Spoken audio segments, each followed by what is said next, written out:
Hello, reanimated fans. Welcome to this week's episode. It's number 118. It's October something. It doesn't matter because we're so slow at getting these things online after we record them that it probably will be December by the time you hear this. We hope not. Hi, I'm Stuart. I'm in California. Joining me from New York is AJ Conrad. What's up? Not much. It's Brooklyn. It's fall. It's awesome. Brooklyn, represent. What's your area code? Do you guys go around saying like 712? Nah. You We're know, not in the trendier part of Brooklyn. so you don't do that. No. I thought all of Um. Brooklyn was trendy. Nope. Although it's very expensive. Well, that's synonymous. Yep. So, well, hello. Welcome to this morning. The sun's just coming up here on the West Coast, but I'm sure you guys have had a bit of it for a while. Um, we are talking today about something I'm pretty excited about. Me too. Yeah, Train to Busan. I mean, I think as I've grumbled about previously, I was a little bit skeptical about another allegorical film about a train from a Korean director. Um, I was too, and also I was a little bit concerned just because of all the hype.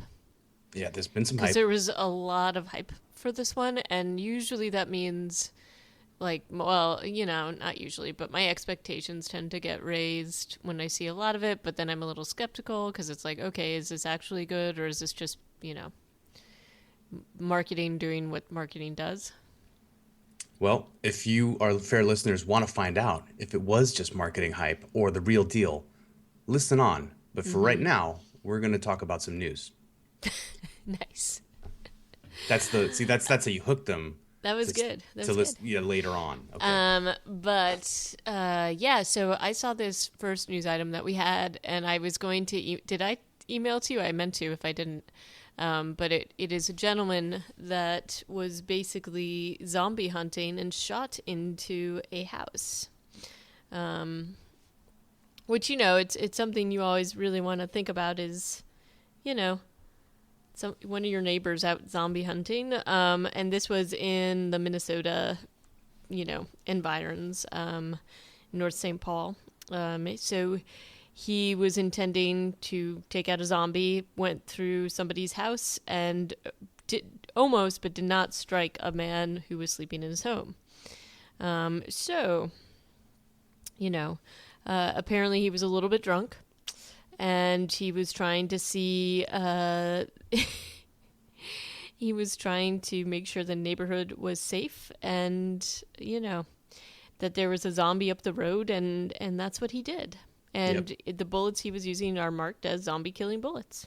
Which you've got to wonder. This is a point to the story where it's like, okay, so at what point do the companies making zombie-related shooting paraphernalia become enablers of insane people Mm-hmm. who actually think that they are shooting at zombies?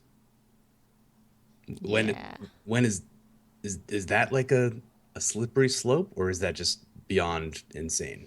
I don't know. I just, it's. I think to have actual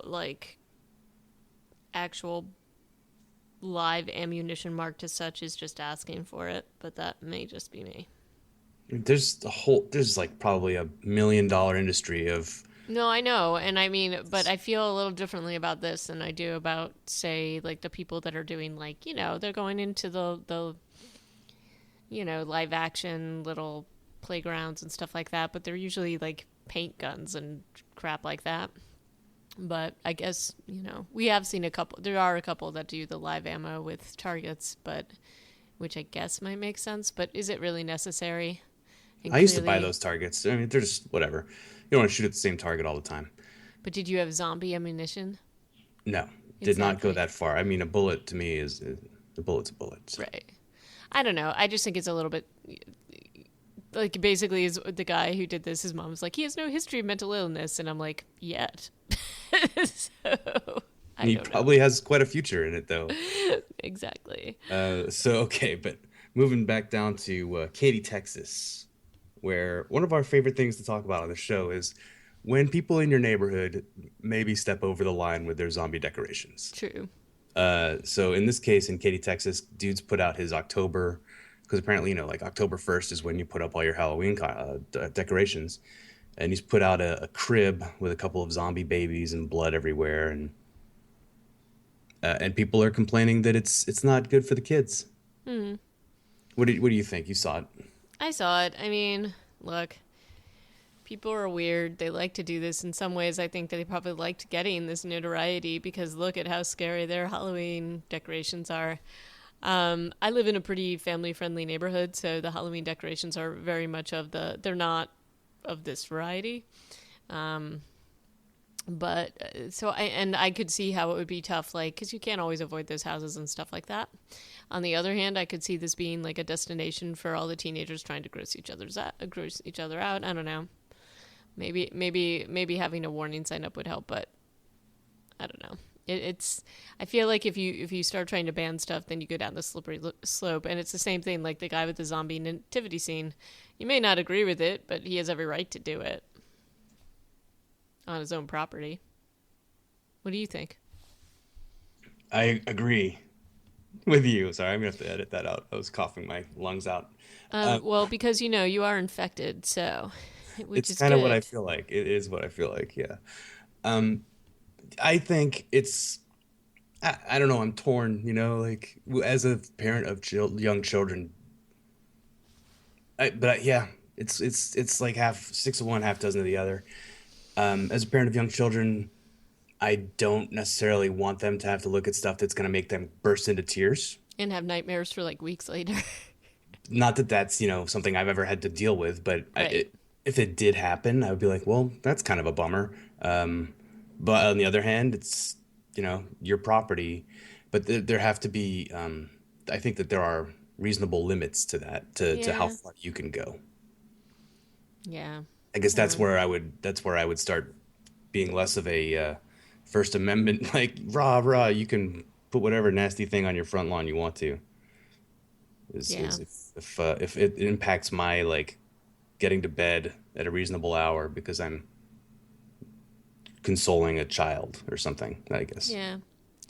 To me, there's a little bit of good citizenship that if you're that, and I don't know. And again, I do think that some of this is meant to get attention, which is part of why they do it. But I just think, you know, it was pretty graphic. Yeah. And I don't it's know. more understandable this time of year. In a way, we've never been anything but supportive of the zombie nativity scene, and that doesn't make really any sense. I mean, it does a little bit because Jesus being the original zombie, etc. That's like popular canon, I guess. But this is more understandable in many respects. So I think if we were going to have a reanimated position on this, we'd have to say, yeah, go for it. You should have your zombies in your front yard, baby or otherwise. Well, I mean, I saw like the whole gallery or basically what the setup was, and I think if you set up a disclaimer or something a little further up, maybe that'd be okay. It's so far out that I don't know that, but I could totally see kids like daring them each other to go up and see this. Do you know what I mean? Mm-hmm. Like it's Halloween, Yeah, so when you put it that way, that's a rite of passage kind of deal. And I like it. I like it. all right. So anyway, there we go. Moving And on. moving on to even something that I find even scarier. Very strange story. I'm Not terrified. necessarily zombie related, but it seems it spreads like in the way we imagine zombie stuff happening. Yeah. So um a hospital in Coos Bay, Oregon quarantined its ER Hmm. after a patient, a caregiver, two cops, and another hospital employee all started having hallucinations based on contact with this 78-year-old patient, essentially. Right. So, and the scary thing about it is that they don't know what it was. So, nobody's been able to figure out the cause of these episodes, apparently. And it's basically anybody who had direct contact with this person. So a little scary, right? Mm-hmm. They're thinking possibly a medication patch, but a little worrisome that they didn't know. what hallucinate you would think that they would be able to at least identify something, right? Yeah, yeah. There should be something in the blood. If it's not like, yeah, who knows? Who knows? Mushroom spore, maybe. Maybe, but maybe just something on her clothes or something. In any case, scary, and scary to have all these people, like these are like medical professionals and stuff in the ER. Mm-hmm. And so, hey, and the investigation is ongoing. There we go. How it all begins, which leads us to our big topic of today. Train to Busan. We teased it a little bit earlier. And again, my skepticism going in was fairly high. We've reviewed certain films before that have had a lot of hype and been, at least I have been gravely disappointed. But I will honestly say I think this is one of the better films I've seen in some time. Yeah. No, this was a rollicking good time. Here's a note before we get into this review. It's spoiler laden. It is full of spoilers, but we think you should go see it anyway, so go do that. Yes. And then come back and listen. Like, just as sort of an overall snapshot, I feel like the pacing, the acting, I really thought that the choreography was pretty incredible. Mm-hmm. And the makeup and the walkers, zombies, infected, whatever you want to call them, their effects were phenomenal. Yeah. Set design was really good. Yep. Considering it was all on a train, they still had a lot of variety in the way that they had treated each compartment. Mm-hmm. And when they got off the train, the sets were always well dressed and very convincing. Right. And then I just thought some of the shots and some of the decisions in terms of the direction that they decided to go were just really just so well done.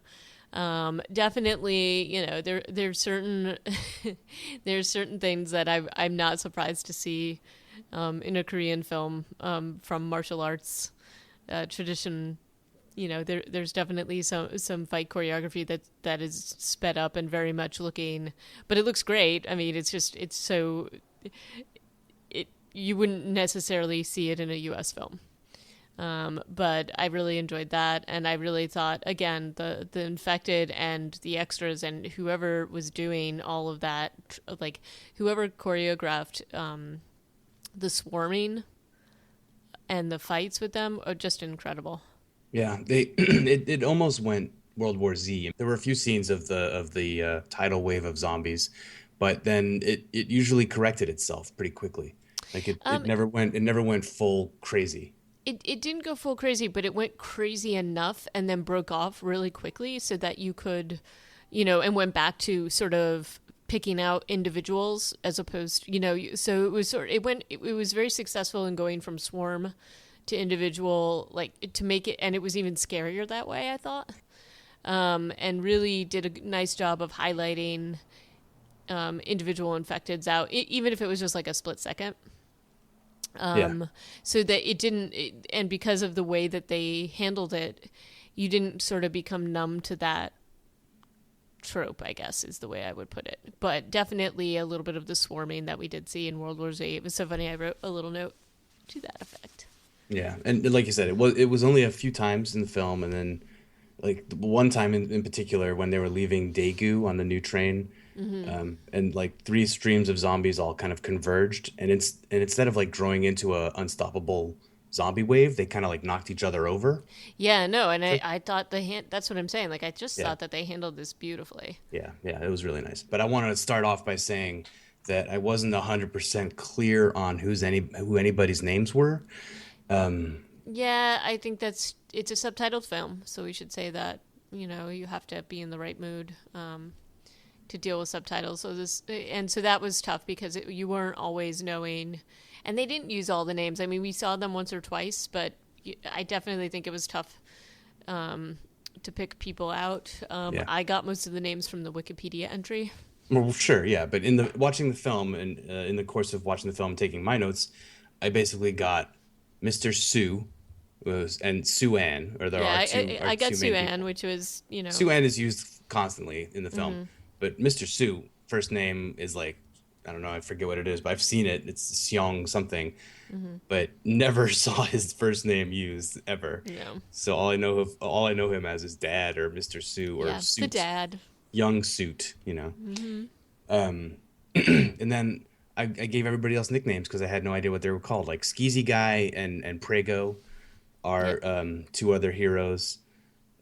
Called him Skeezy Guy because I thought he was skeezy looking, but then he turns out to be like this total hero badass. So Hmm. I don't know if his look is supposed to be something other than Are you talking skeezy. about the homeless gentleman? No, Skeezy Guy and Prego, the two, they were a couple. Oh. Yeah, I think he was. I mean, I didn't think he was skeezy. He's dressed like with a, I don't know, he's got a scarf and I don't know. Well, he's supposed to be like blue collar. When when he's introduced, like part of the problem was that all these people kept talking to Sue Ann when she's by herself Yeah, and which like is kind of addressing creepy. her and touching her. And I'm like, Hmm. don't touch this girl. She's like by herself on a train. Yeah. So to me, he came off a little bit skeezy. Plus, he was like, don't bother with this bathroom. Keep going down the train. So I didn't like him right away. Hmm. Uh, Fat cat suit guy, who's kind of like the antagonist. Oh God, that guy was terrible. He was a bad guy. There was baseball hat jock, Hmm. and his And girlfriend. girlfriend His girlfriend, her name was like Jean Jin. or Jin. Jean. Yeah. Either way, names were tough, and not only because different language, because they weren't actually being referred to very Right. often. And I guess that's fine in the course of a narrative. Like some movies get away with never naming their characters, and that's Right. totally normal. But I'm just pointing it out as a ensemble cast. There It was a was a little lot of tough. characters. It was a little tough, yeah. But you didn't necessarily need them. I mean, we will use descriptors, I guess, in talking about them. But one of the things I thought was interesting were the two older ladies Yeah. that were clearly sisters, but one was like they were doing a little bit of a Golden Girls thing where they had her in a wig and were trying to make her look a lot older. And I was like, could they not just find an older woman actor to play this person? Did you notice that? It was really odd. Yeah. Um, but anyway. Yeah. I mean, so I felt like, you had some of the tropey characters that you would normally see in a zombie film. Um, and I felt like we saw enough of them, and it was fast moving enough. Like we saw enough of them to identify them, but again, the names weren't really necessary. It was like, okay, baseball team people, or father daughter, or guy and prego wife. Yeah. It also beyond the names, the general the message of this movie is simple and Mm-hmm. it's kind of beaten to death, I would say Yeah, too. it's beaten to death. That was the one part I didn't like as much, and I'm like, oh god, really? Okay, be nice to people. Karma's gonna get you. Like Yep. this seems to be so Sacrifice yourself for the greater good. yeah, yeah. Yeah. Do unto others, and yeah, be a martyr if you're a man. But if you're a Mm-hmm. woman or a child, you just well, no, they that wasn't the message. Women and children also sacrifice themselves. That's true. I just felt like it was one of the more successful films I've seen in a very long time. Yeah. So we get introduced to well, there's the first scene which I don't know if it actually felt that necessary of the truck driver hitting the deer. Yeah, I think the point of that, and I actually did a little research on this later because I was having a hard time figuring out exactly what had happened. And I think that the point was that he was supposed to be driving by a plant where there was a leak. So that was to show the connection between Dad Guy and the outbreak. I guess. Yeah, but I mean, But I Mr. don't Kim, think, yeah, Mr. but Kim on the phone later provides that link. he does, but I And think that was it's the just as point. tenuous. Yeah. I don't know. But yeah, so we get a look at a zombie deer, which we that's the only zombie animal the whole movie. It's kind of Right. weird. But that definitely lets us know that things are happening. And the truck driver's reaction of, "Oh, I'm having such a bad day," after he kills a deer is also part of the film's message. Right. Don't think about yourself all the time. Think about that Mm-hmm. poor deer you just killed. You didn't because it's a zombie. Right. So it does get a little tiresome and a little predictable by the end of the film. But as we talked about this a few weeks ago that the I guess the writer slash director or writer was inspired by this terrible tragedy of a ferry overturning in Korea, South Korea, killing hundreds of people, mostly teenagers, based on government cover up, Hmm. corporate greed, and the people running the ferry taking the boats and not waiting for passengers to get on, Yeah. like the lifeboats. So I think he had a real axe to grind with the establishment, and it definitely comes through in the course of the film. Oh And a lot of yes. it falls on the slim shoulders of Mr. Sue, our poor young suit who works too hard. Who is the devil because he works for a hedge fund. Right. I mean, that's yeah. Um, Yeah. So he's a bad guy, kind of. I mean, the first scene we have with him is he's actually being really friendly to somebody on the phone. He has a kind voice, he's a kind, handsome face. mhm. But and then But as we clearly is diabolical underneath it all. or just like unfeeling, Hmm. and he kind of he stays that way, selfish and unfeeling until I don't know halfway through the movie, and then we have it's the movie is basically his story arc, even though he's kind of dead. From spoiler alert, he's kind of dead for the last 10 minutes of the movie. It's about him and his daughter and how he and his wife have broken up, and now he and his daughter live with his mom. And he's a bad dude because he buys her the same Wii every year. Well, I think that the point was is that he had somebody else figure that out and wasn't aware enough to know that she already had one. Yeah, So there. yeah. Um, and I mean that sets the premise for the whole thing is that he doesn't have a lot of time. It's his daughter's birthday. All she wants is to go to Busan to see her mom. He's being kind of weird about it, and then finally caves. Um, So BT Dubs, I think they're in Seoul, right? I yeah, think that's Busan is a long way away from Seoul. Like the other end of the peninsula, if you look on the Google Maps. I read at least RobertEbert.com's review says it's an hour train ride, which maybe is possible in like super high speed trains, but it's a long ass way. oh, well, those trains are nothing like the trains we have here, clearly. Yeah. But so we follow this journey through Cheonan and Daejeon, and then to Daegu, and then ultimately to Busan. Those are like the four different or five different venues that the film kind of stops at.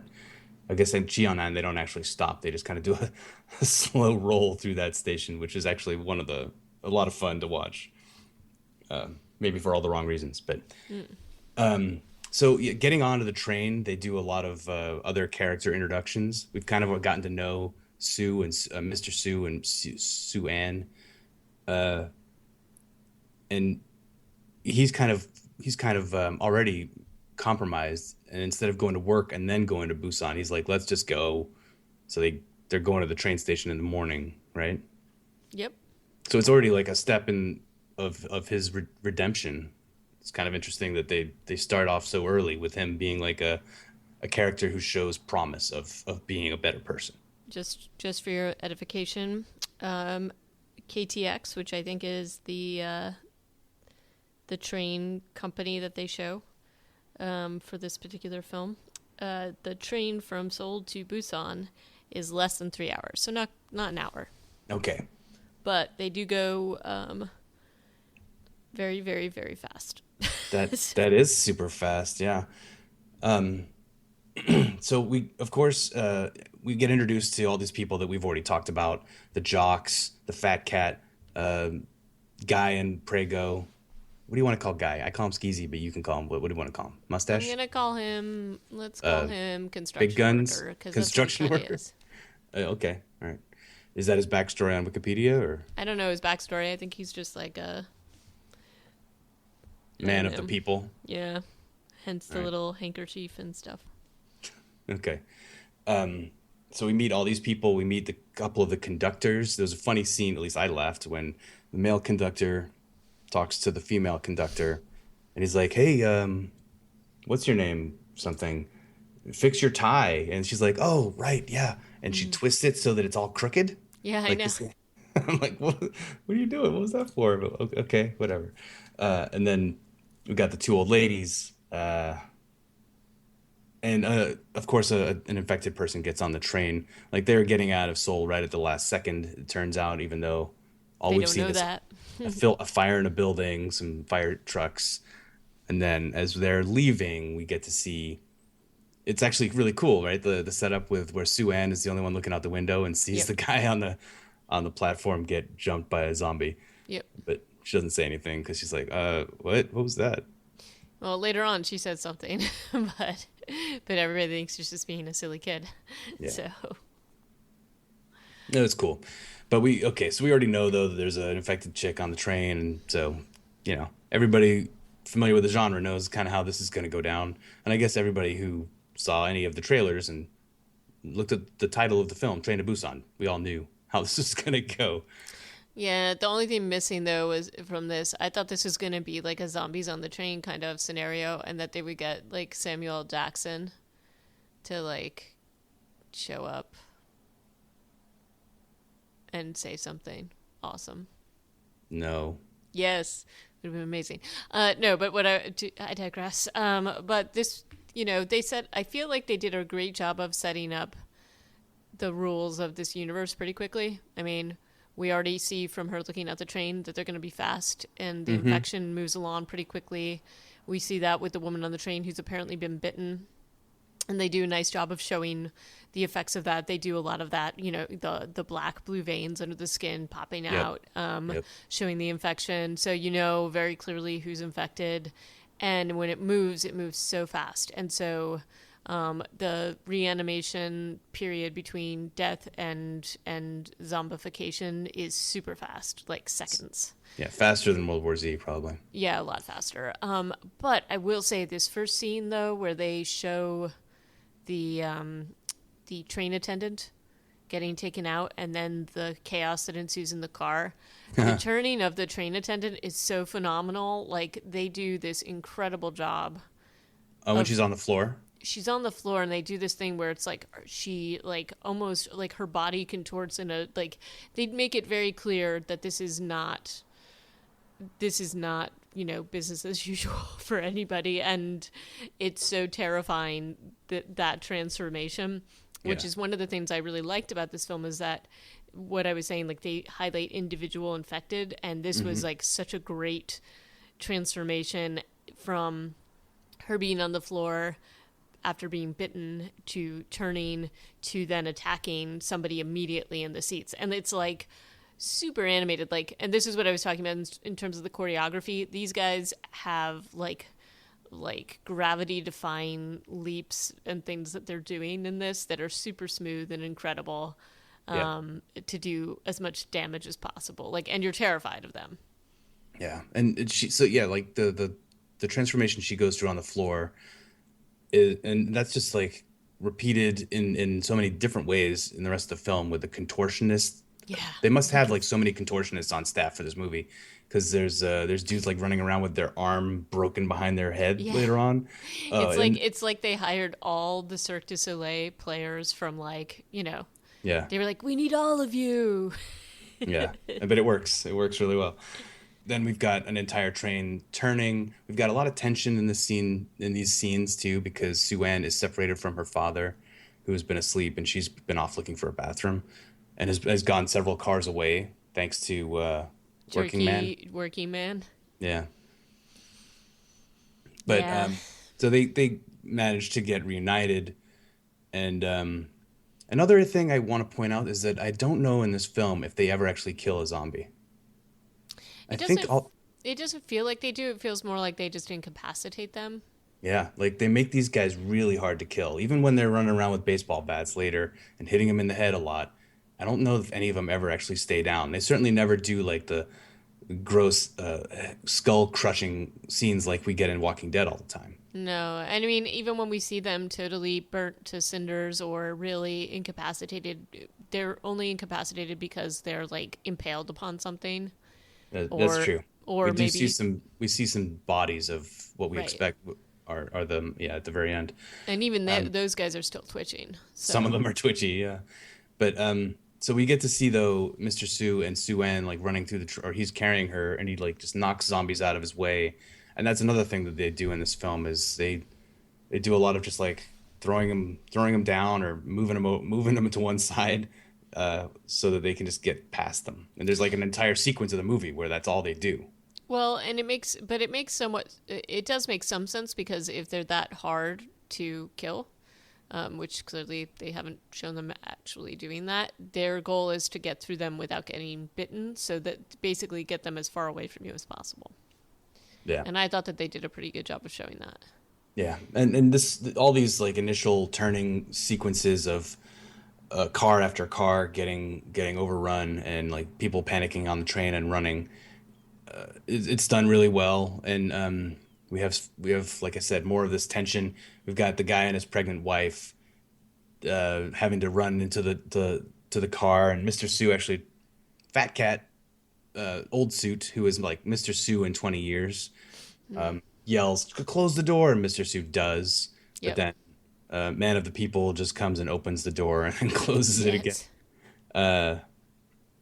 And there's some back and forth that like starts off their tension when Man of the People decides that Mr. Sue is a total jerk. Right. But he eventually redeems himself. But Man of the People is constantly looking for, like, Worker Man is constantly looking, he's constantly taking care of other people. He takes care of little Suan. Like, he takes care of everybody. Yeah, Even Mr. Sue, despite his jerky tendencies. yeah. Mr. Sue though is the one who figures out that the zombies are dumb and can't open the door. And that I think they're being spurred on by visuals. So, which is interesting. So I did like how they did this. It was kind of fascinating though, because it was like so they could see them through the door, but then if the lights go out, they're totally like confused. So you take away any like light, and they're like weird and just sort of roaming around without any direction. yeah, and that was another interesting element to these infected that they play well with as the film goes on. So it's smart and it's smarter than the oh if you douse yourself in their blood they'll just never smell you or Right. never find you like trick that you can only play so many times. In this they do the lights out trick a few times, but it's different, kind of different every time they do it. Right. They don't overdo it. The TVs on the train are still working, so you still get a couple of views of like what's happening outside, and once in a while they'll cut to like, oh snap, this is what it looks like outside now, and it's bad. Like the world Right. is going to hell. And I felt like the scenes through the train stations kept things mixed up enough, and each time was different. Right. So the first one they just kind of slow down and then roll through. But you see all the carnage that's happening and the panic that's happening, which it's such a successful idea, because then when they go to the next train station and it's totally empty, it's really such a contrast, which I thought was great, and gave them this sense of security where they're like, okay, we'll get off the train now, and then it's like, when events unfold at that train station, it's even more terrifying. Yeah. And we also get to we also get to see different things that are happening. Like we see I thought they did a great job showing them, the passengers on the train, watching the news and what they think is riots happening in different places. And then we see sort of like a little bit of a montage about what's going on in the country outside of the train. Right. And one of the The politician talking. Yeah. Yeah, That the part? politician Yeah. talking, and while he's talking and basically saying, "Oh no, everything will be fine," or like just kind of doing a bit of a cover up, you see what's actually happening. And I thought one Yeah. of the more successful things that I have seen was when the with the helicopters. And the skaters. Yeah, that was really cool. Like, so they show these kids in like a skate park, and these helicopters go, and then suddenly these infected just fall onto the ground and get up and just start attacking them in and it's so quick, but it's such like an amazing idea. And Yeah. again, not overdone, I didn't think, but enough to show you that it's not just little hot spots, that it's everywhere. Yeah, no, it was super cool, and of course the politicians saying everything's fine, just stay Right. calm, stay inside, and don't believe the hype. Right. So And then it's clearly showing you that that's not true. So So I mean, I think he was getting his point across, but I didn't feel like it needed to be quite as heavy-handed. There were a few scenes of people reading text messages and stuff that I wish I could have read. I Couldn't know. make any of it out, but I would like to know what that stuff was saying. Yeah. But I guess we get the point, right? People are all looking at their phones like, "Oh goodness, this isn't good." And then so they go through Chianan. The driver of the train is still like coming on the radio every so often and saying like, "Okay, we're gonna go to what's it called? The one with the Daejeon, because the military have taken it over. It's gonna be fine. That's gonna be the end of the line. We're gonna get off the train there." But then people like start checking in with their sources. Mr. Sue calls Mr. Kim, his like secretary from his company, and Fat Cat is also on the phone talking about quarantines. The part here with Sue and Kim doesn't 100% make sense to me because he's like, "Kim, can you help me and my daughter?" And then Kim is like, "Yeah, let me talk to my men at the East Plaza." And I'm like, Yeah. Mr. Kim is like an office flunky. What is he doing with men Yeah, it anywhere? was kind of weird. So apparently they've got pull over the military, though, is maybe what they're I suggesting. think that's what they were suggesting is that they somehow had inside information and maybe even because the leak was caused by their project, they had connections there. That was It, what I thought. it certainly seems beyond the purview of Hedge fund. yeah, a fund manager to have like any kind of military dudes who answer to him or his secretary. Yeah. But so that being said, they have Sue has now a plan to like get out of the quarantine by going to this other area when they get to Daejeon. Right. And taking care of his own, not caring about these other people. And he's pretty sure that like he knows that they're going to the central square and he's fine just letting them go there without telling them what's going on, which is pretty uncool. But to his And knowledge, they're just going to get rounded up and put into a camp, not that they're going to get yeah, murdered. I guess. And anyway, his daughter calls him out on it, which leads to honestly one of my favorite scenes in the entire movie. Which part? I mean, there's two like converging streams of scene going on in this. But yeah, I Okay, love it. so this is what I mean. Like this whole how this all plays out is great because you've got the main group of passengers going on into the central square, and then you've got Mr. Sue and Suan going their own way, and she's saying like you should really help people. It's your fault that you don't think about other people, which is why mommy hates you. Yeah, that was nice. But the homeless guy decides to follow them because he overheard Mr. Sue on the phone. And so there's this moment, and Mr. Sue thinks that they're getting help because he sees this military guy in the way distance, not close enough to see what's going on, and he starts walking towards him because he thinks he's come to get him, and he has, but in a different way. So Hmm. he's one of the infected, and there's this great little like Actually, he wasn't infected yet, or he might be, but he he was hasn't injured. turned. Yeah, He was injured, but basically they start running towards him and very quickly their scenario as well as the main group scenario unfold in a horrible way. It's like this great thing where the other group is going down this escalator and they see like you see uniforms and stuff like that, and you can see stuff's going on but you don't know quite what until they get down and see their faces and they all turn around and it's like a whole crowd of infected yeah. military. I mean, this was from the trailer, and I kind of wish they hadn't put this scene in the They trailer shouldn't because have because it was so good. yeah, it's It would great, have. but you know exactly how this whole train station Yeah, is. but it was so great. Like even working man gets prego over to like the over the little escalator part, and they're like running, and then there's that whole again they like working man. There's just such a great scene where Suan's looking at her dad. He's turns around, he's like run, but then he sees like the infected behind her, and working man Yeah. totally takes out the Oh, he infected. saves the day. But it was well done. I mean, the slow motion was used in just the right way before it goes Yeah. back to normal. Like it was really a masterful scene, and the editing was incredible here. Yeah. No, it's pretty cool.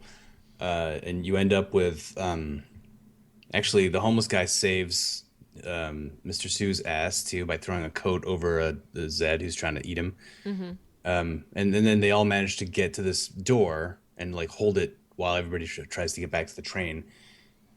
That kind of goes on for a while. It does. I'd also like to just mark the amount of Tom Cruise running that happens in this film. There's a lot of very like heavy running, like to catch trains. Yeah, by pregnant women nonetheless. Yep. But yeah, the people start getting back on the train. And one of the things that's difficult to follow in this is a little bit is that people get on the train in different cars. Mm-hmm. Like they're never all together, and there are cars with zombies on them that are in between. And it's not 100% clear till after this scene. But even when they got to the station, people were getting off the train from different cars. Yeah. So, when they get back on the train, they're getting back on in different cars too. And since they don't all get on at the same time, that kind of sets up the third act, I guess. Right. And Or the whole piece with them trying to get to each other, or yeah, like that's that. but we get set up with like this little crew of people we think are going to be taking care of business. There's like three of the baseball players left. There's Working Man and Mr. Sue. And Working Man just is a total boss in this entire sequence. Like he Yep. picks up a shield and a baton at some point, Yep. While he's and just running. while he's running to try and catch the train. And it's a little over the top, but you're definitely cheering for him, so it works Yeah. out. And I Um, love how like when he ends up on the train, Mr. Sue is just like, man, you're like a badass. yeah, well, it's hard to It's not hard to acknowledge. deny it. Yeah. And then so we've got Prego and Prego, Sue-Ann, and old lady number two, as I call her, and homeless guy are in a real tight spot Yeah. in In car the 13. bathroom. They've gotten back on the train in between two cars of zombies, essentially with no doors. So they just have to like get into a bathroom. That's pretty tense. Yep. Uh, which leaves us, and then two of the baseball jocks get killed trying to get back on the train, which leaves us with just Mr. Sue, the baseball guy number three, and Working Man, Right. who find out by a phone call what's going on, and they're like, "All right, we're in car 9. We have to get to car 13, and then there's other survivors in car 15." And so that's like, okay, we know what the movie's going to be now. They have to Yep. that's where they're going to go. I do like their use of duct tape or whatever that is as like, you know, like protective measures. Sure, just their forearms though, Just their because forearms because that's the only part that can get bitten. yeah, well, yeah, I don't know. But it's so this whole sequence then goes into this thing that we talked about where they don't kill anybody, or that it doesn't seem like they're killing zombies. They're just kind of beating their way through them until they can like lock a door behind themselves again. And it works. I mean, does it work for you? Yeah, worked for me definitely. Yeah. So they get through a couple of cars. It's a lot of Herculean effort. You got to imagine that these guys are already exhausted. Yep. And then this was the whole thing where we discover the darkness thing. Yeah. But it Yeah. was good and it was well done. And what I liked about it is that they, as we said, they didn't overuse it. But then it was once they'd introduced it, they used it enough. Like they didn't do it to death, like the zombie camouflage that we see in Walking Dead and especially Fear the Walking Dead.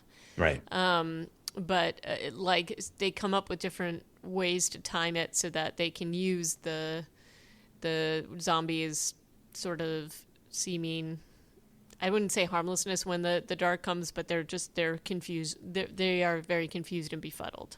Yeah, and they're prone to audio cues at that point, and they use Right. so many different audio cues too. They use Yeah, it's great. baseballs that fall on the floor. They use cell phones with bad ringtones. They use like tapping on stuff, throwing bags. So they go through all these different things to make that mechanic work for them. Right. So yeah, and then by the time they get to car 13, they have like a quick little reunion, and then suddenly they have to separate again because they go through the tunnel. And then what did you think of the way they get out of car 13? I was a little bit not a huge fan of it Wait, you mean? on the luggage racks. Oh yeah, to me this was like even as they were like kind of crawling along the top, I'm like, you're probably going to be making a lot of noise, and you're super vulnerable up there. Yeah, So and those things are going to collapse. I mean, that would be unless luggage Yeah. is regularly, hundreds of pounds.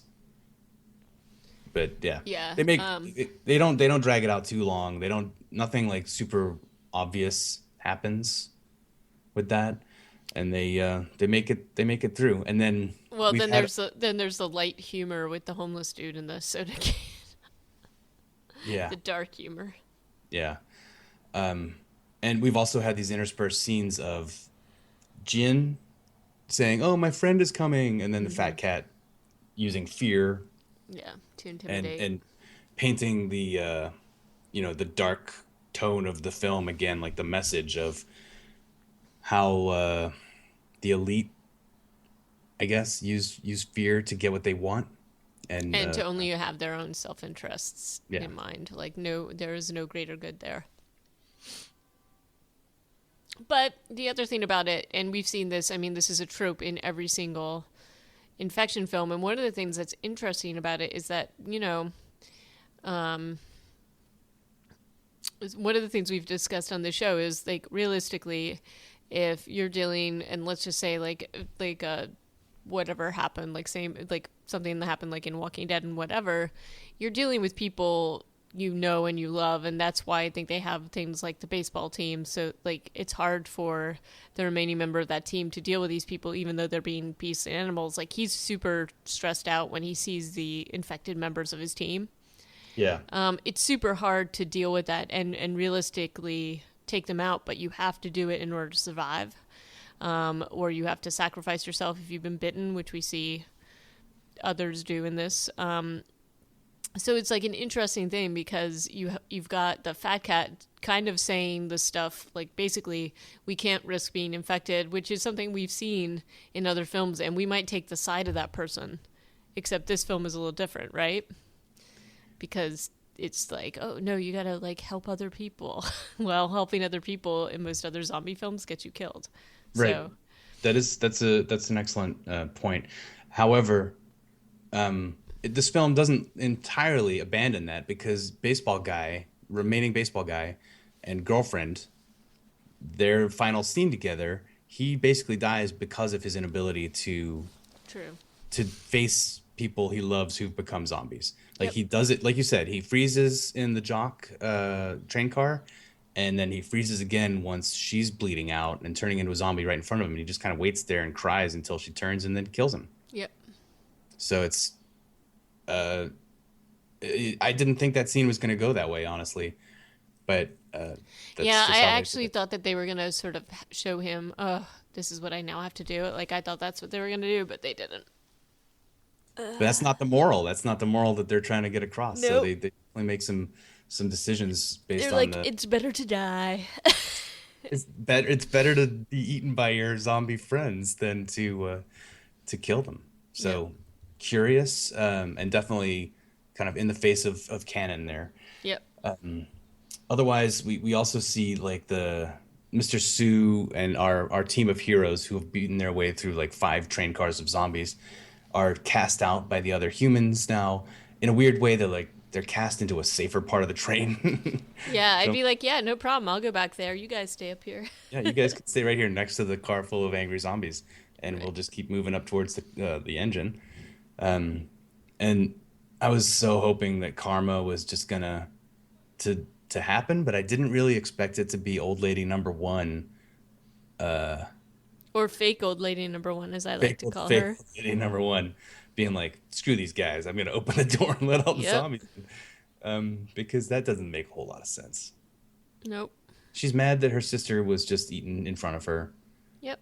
She did nothing to try and save her. Nope. She's been just catatonic for most of the film at this point. Yeah, but um, she's basically karma's tool. She's a tool, all right. She opens the door, lets in all the zombies to kill everybody in the train car, even though they're a bunch of jerks who are just chanting, "Get out of here" to a little girl and a pregnant Yep. woman. Yep. You know, does anybody really? Whatever. The film apparently thinks that they all deserve to die. Yep. So that leaves us with just our little band of heroes. Driver gets on the line. He's like, okay, well, the train tracks are blocked. We got to as far as East Daegu, which is, I think, about what, 2/3 of the way to Busan. Yeah, it's about 2/3 of the way, maybe more, maybe 3/5, but still like hundreds of miles to go. And so they've got to switch trains, and the driver's like, "I'm gonna go find another train, and then you guys get on it with me. Let's do this." It's like I was pulling for the driver guy because he seemed like a stand-up kind of dude. Yep. He seemed to be all right. Well, he's definitely all right. He tries to save Fat Cat because, of course, Fat Cat and his flunky conductor have hidden in the bathroom and survived. Fat Cat sacrifices flunky conductor to get off the train. Like, so quickly, he's like, yeah, you go first. And the conductor's like, Okay, okay. And yeah. then he gets totally eaten. I'm like, really? Yeah. Okay. Meanwhile, our band of heroes, well, yeah, Jock and girlfriend have been axed, and the rest of our heroes. Oh, also forgot to mention, yeah, Working Man martyred himself out in a big way. He's out. Yep. And that was a pretty cool ending fight scene. It was. So that was good. And again, I feel like they varied enough of the zombie attacks or swarming to make it interesting. And this part did not disappoint at all, where we see the conductor trying to find like a new train, and then sees like a flaming train coming toward him that causes like a derailment. And then there's this fantastic effect that they do with the zombies on this other train that's kind of like on fire and whatever, but they're like, they kind of swarm enough on the windows that the windows eventually pop out and they all kind of fall out into this like crazy, tangled, terrifying mess. It's pretty cool. But there's this great scene where we've got Suan and pregnant woman and homeless guy under the train, and they're basically kind of trapped, and they're like all the zombies are like trying to get at them through the glass, and it's this like crazy little stressful scene, but again, varied enough that it's so well done, and like you don't get bored with the different scenarios they throw at you. And it definitely feels like the this is it at this point, but they managed to worm their way out. And more train running and more self-sacrifice. So homeless guy sacrificed himself so that they can get out. But by now, Mr. Sue has also taken on responsibility for pregnant lady. Yeah. Because now he's essentially a redeemed character. He has saved homeless guy. He has saved pregnant lady. Or now he's her family too. And so he gets Prego and Sue-Ann onto the engine. Of course, the driver has been duped by Fat Cat and killed by zombies, and Fat Cat made it onto the train. And we have now like suit versus suit, the scene we were all waiting for. And it turns out the Fat Cat just wants to go see his mommy. Do you feel like this is like like an apologist scene for Fat Cat? No, like an emasculation scene for him. Maybe a little bit, but I thought it was to like show a little bit of humanity, that he wasn't just, he wanted to see his mom, and that ultimately we all want to see our parents and we're all just kids. That's what I kind of thought. Maybe It was intended to be an emasculating scene, but that's not how I read it. I wonder if it gets read differently in different cultures. It could go either way. I mean, you're probably right too, that ultimately it all comes down to human connection, and that's what in this kind of scenario, what else is going to motivate us other than just survival and try to get to your loved ones. And I feel like that makes even more sense if you then see what ensues in the next part of this, because Mr. Sue gets bitten by Fat Cat while he's turned. Well, yeah, because in the course of this fight, Fat Cat tries to go after the two lady folk, and Mr. Sue martyrs himself, pulling Fat Cat away from them, and then throws him off the train in an overly complex chain Fashion. throw. That doesn't really need to happen. Another little tiny scene that it wasn't a tiny scene, but it was a scene that kind of bothered me, was the giant trail of zombie carpet. Yeah, that was strange. It just they should have just not even bothered with that, because No. I'm sorry, the human wrist cannot support the weight of 100 zombies that are going to slow down a train. Like, those wrists would have just snapped off. No. So and if you were going to do it, I think you could have shown it not quite getting to that point, and you could have resolved that pretty quickly, Yeah. without it getting to the ridiculousness. But that was kind of ridiculous. Like cut that effect, which was kind of interesting, but also a little over the top. Yeah. And cut. There's no need for that stunt. That's expensive. Just show the train getting away from the zombies. Yeah. But they had already done that, so I felt like they were trying to vary it. Maybe. Yeah. To me, that was just a little bit too much. It was a step too far, but still not. And then, not and slightly annoying also was Mr. Sue. He's like, okay, I'm gonna die. Let me get the ladies into the seats. I'm gonna show pregnant lady how to drive a train. Why does he know how to drive a train? Yeah, that was weird. If he's just reading the controls, Then can't she do that? why can't she just read the controls?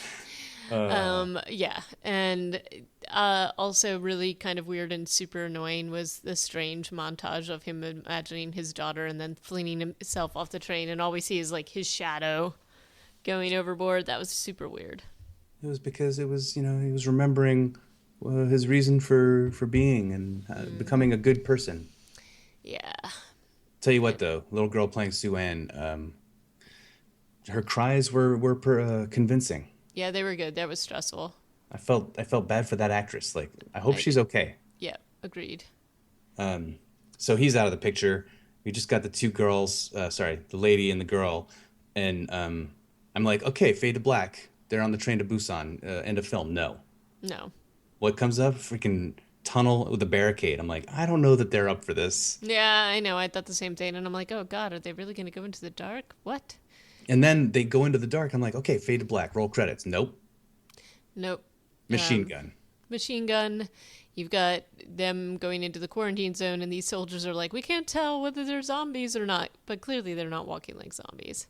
And they're not limping. Fast. I mean, no. I don't know. Yeah. And then, of course, the weird little thing about the song. So Sue-Ann has had this thing where she couldn't finish her song because she was upset that her dad wasn't there. And her dad was like, you got to always finish your song or whatever.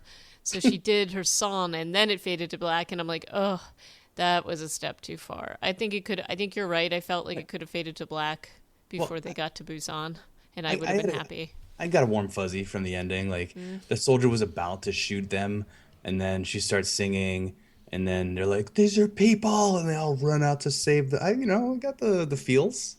But, okay, the fact that she finished her song with tears streaming down her face, it was a little bit heavy-handed, like, now my dad is watching me from heaven. But, yeah. Either way, I was happy to see that they made it out alive, because otherwise that would be pretty grim. Yeah, that's true. That's the risk you run with zombie movies. Grimness kind of comes with the territory. Yep. But overall, very pleased with this. Thought it was great. Highly recommend it in this season of Halloween, especially. It's on limited release in the U.S. right now, but I feel like I wonder if this is going to have some legs because it is pretty good. So yeah, I wonder if they'll either do something where you can watch it on like Amazon Prime, or you'll be able to buy it, or like for streaming or something like that, similar to what we've seen other franchises do. And I do hope they do that because I feel like this definitely deserves some acclaim, and it deserves some eyes on it. Yeah, I don't know what it costs to make. I based on the effects, I'm guessing in the 100 million plus range. Yeah, and just not just the effects, but the number of people. Yeah, right. True. Like true. Crazy. And the use of all that infrastructure. Who knows how easy that is to do. As far as rails, trains and rail and blah blah, and in worldwide, it only made $85 million so far since its release, which I forget when that was. September, June, July, sometime in the last 6 months. In the U.S., it made only $2 million so far. But and again, limited release. Yes. I'm seeing box office 99 million worldwide. Is that what you just said? No, 85 is what I was seeing on Box Office Mojo. This is maybe a little bit later, as of September 15th. That's where we're at. So they're gaining some time, gaining some monies. So hopefully it will, hopefully it will keep going. But I thought it was great. And don't just believe us, because it got 94% on Rotten Tomatoes. So I do have to say, did you see the negative review where I forget who it was saying that it was like Snowpiercer with zombies, and I don't agree with that. I think this was like a much better film. Yeah, it's way better than Snowpiercer, 1,000,000 times better. for sure. Yeah. When we talk about it being heavy-handed, it has nothing on Snowpiercer. It's like Right. the gentlest feather brushing by you, whereas Right. Snowpiercer is like a mallet. Oh God. So no, not Snowpiercer with zombies at all. As someone who disliked Snowpiercer, I can. I disliked it tremendously. So we thanks for listening to our 118th episode of Reanimated. If you want to get in touch, send us a tweet at reanimatedpcast on Twitter. You can email us at reanimatedpodcast@gmail.com and check out our show notes if you want to see links to any of the news that we discussed at reanimatedpodcast.com. Indeed. So until next time, ciao. Bye bye. Thanks for listening.